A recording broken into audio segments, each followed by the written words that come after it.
هنا بيقول لك بي as the valve near to its fully closed position. بيقول لك انا في الفالف بتاعي، انا في الحاله الاولانيه ببساطه كده بكون محتاج ان الفالف بتاعي دوت يقفل لي بسرعه، بس يجي للاخر ويقفل لي ببطء.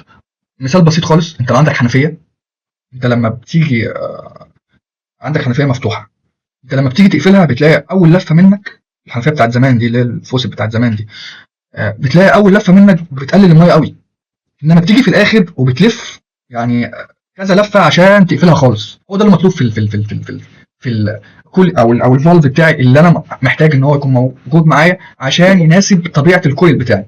هنشوف الكلام ده. ابص نوضح تاني برضو عشان الناس اللي ما تتوهش مننا. ادي اهو، اوكي، نيجي ده الماكسيمم فلوريد بتاعي، كان عباره عن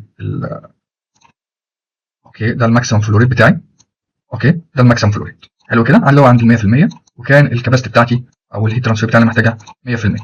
طيب انا دلوقتي اللوب بتاعي بقى 80%، حلو كده، الاقي انا محتاج ان انا اقفل بسرعه عشان اوصل ل 80%، هخبط هنا، اوكي. بص شايف هو عمل ايه؟ عشان يوصل 80% انت لقيت الفلوريد بتاعك قل قد ايه؟ حوالي 50%. فهي دي بقى اللي بقول لك عليها ايه؟ قفله بسرعه. انت بس نزلت من اللود 80%، من ال 100% ل 80%، انت الفلوريد قال لك بمثابه كام؟ 50%.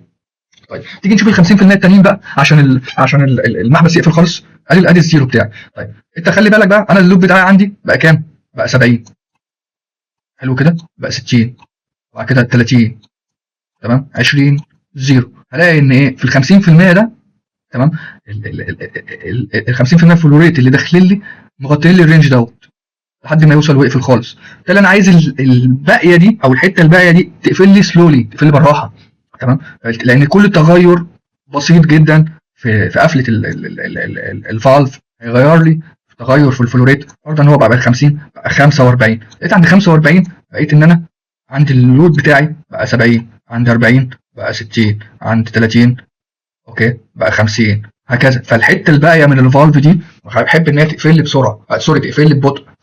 اوكي كلير.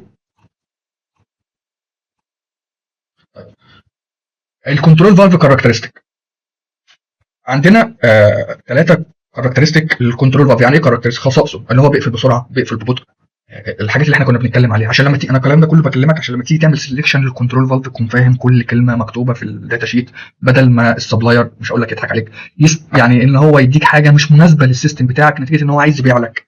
فانت لا، انت تكون فاهم ان كل فانكشن هتكون موجوده دي ليها اهميه، ولو مش موجوده تبقى فيها مشكله. طيب الكويك اوبننج